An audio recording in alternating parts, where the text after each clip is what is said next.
উচ্ছেদিতৰ কাষত সাংসদ ৰকিবুল হুছেইন।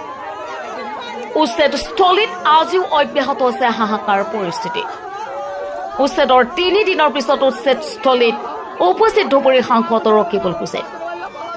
চৰুৱা বাকৰাত উপস্থিত হৈ উচ্ছেদিত ৰাইজে তিৰপাল পাইছে নে নাই, পানী খাইছে নে নাই, সেই খবৰ ল'লে সাংসদ ৰকিবুল হুছেইনে।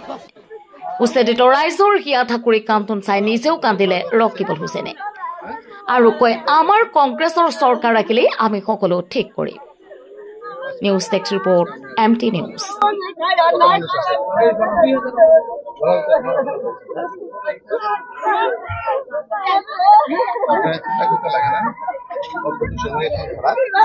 আমি আমাদের সবাই কংগ্রেসের দায়িত্ব নিয়েছি, যেগুলো মানুষের ভূমিহীন মানুষ সবাইকে মাটি দেওয়ার দায়িত্ব আমাদের নিয়েছি।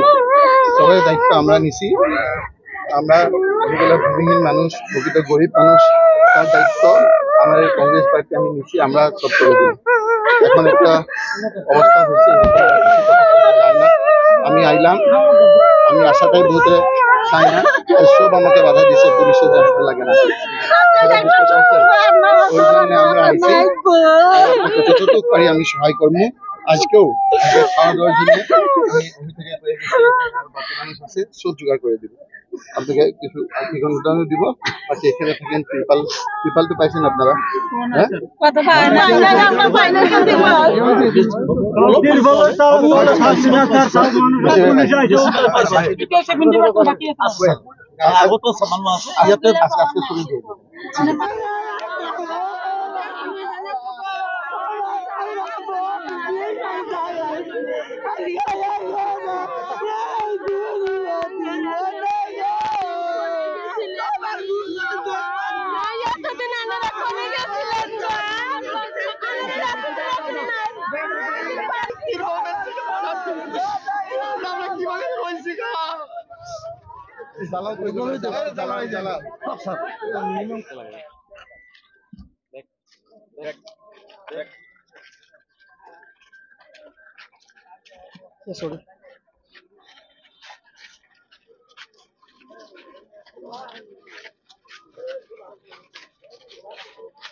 আমি আহোঁতে পুলিচ আমাক বাধা দিছে।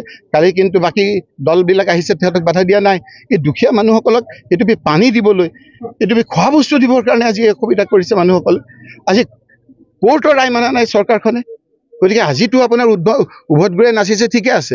মুখ্যমন্ত্ৰীটো কৈ দিব যে মইতো যিখিনি নিয়ম কানুন মানি পেলাই কৰিব দিয়া কৈছিলোঁ, কিন্তু যিসকল বিষয়াই সেই হাইকোৰ্টৰ বাধা থকা স্বত্বেও, ষ্টে অৰ্ডাৰ থকা স্বত্বেও, হাইকোৰ্টে এটা আপোনাৰ নিয়ম মানি দিয়াৰ পিছতো সেইখিনি যদি নটিচ নিদিয়াকৈ আপোনাৰ যিখিনি কৰিছে, সেইখিনি আজি অৰাজকতা হৈছে।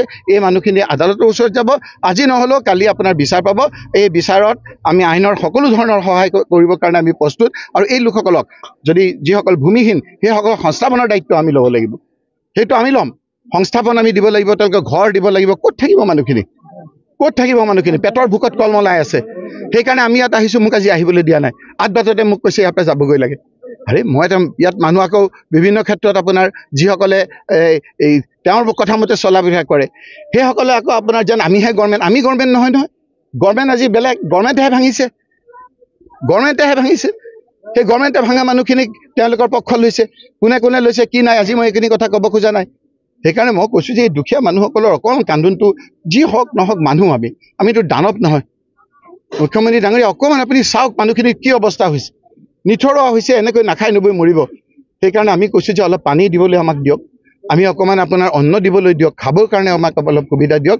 বাকী কথাখিনি গোটেই অঞ্চলটো চোৱাৰ পিছত আপোনালোকৰ গোটেই কাগজ পত্ৰৰ সৈতে আমি মানুহখিনি নিশ্চয়কৈ আমি ন্যায়ৰ কাৰণে আমি চেষ্টা কৰিম। আৰু আমাৰ চৰকাৰ আহিলে মই কথা দিছোঁ যে যিসকল প্ৰকৃত ভূমিহীন, অকল ইয়াতে নহয়, আজি কাৰ্বি আংলঙত গৈছোঁ, তাতো হাহাকাৰ। 40,000 ট্ৰাইবেল মানুহৰ আপোনাৰ ভূমি লৈ গৈছে। গতিকে এই মানুহখিনিক সংস্থাপন দিয়া চৰকাৰৰ প্ৰাৰম্ভিক দায়িত্ব, সেইখিনি আমি দায়িত্ব লৈছোঁ। আমি ভূমিহীন লোকসকলক মাটি আৰু ঘৰ বনাই দিয়াৰ লগতে সংস্থাপন দিয়াৰ কথাও আমাৰ দায়িত্ব আছে। ভূমিহীন মানুহখিনিক তেওঁলোকে একেটাকৈ মাটি দিছে বজাৰৰ গাত, তাতে মানুহখিনি যাবলৈ আপত্তি কৰিছে।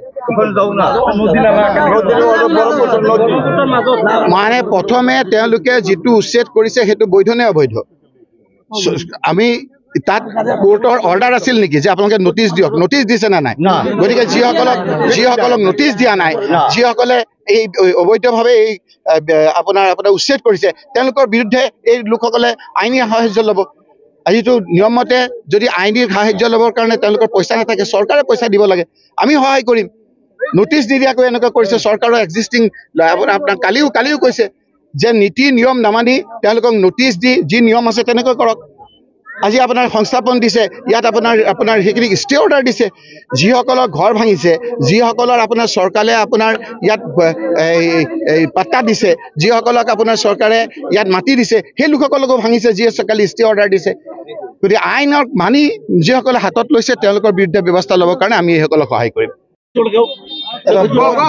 এটা বৰ্ণনা কৰিব নোৱাৰা এটা দৃশ্য, গৰীব দুখীয়া লোকসকলক কেনেকৈ নিঠৰুৱা কৰিছে, সৰু সৰু বাচ্চাবিলাকক কেনেকুৱা নিঠৰুৱা কৰিছে, ইয়াত আহিলে আপোনালোকে গম পাব। আজি মই ইয়াত আহিছোঁ যেন একেবাৰে যুদ্ধ চলি আছে, পুলিচ বাহিনীয়ে মোক আহিব দিয়া নাই, ইয়াৰ ভিতৰলৈ মোক আহিব দিয়া নাই, মানুহখিনিক দেখা কৰিবলৈ মোক দিয়া নাই। এনেকুৱা এটা কৰিছে যে টেটু চাপি গোটেই মানুহখিনিক মাৰি পেলাব। মানুহখিনিৰ অৱস্থা চাওকচোন, কি হাহাকাৰ লাগিছে। আজি আপোনালোকে পানী এটোপা দিয়া নাই।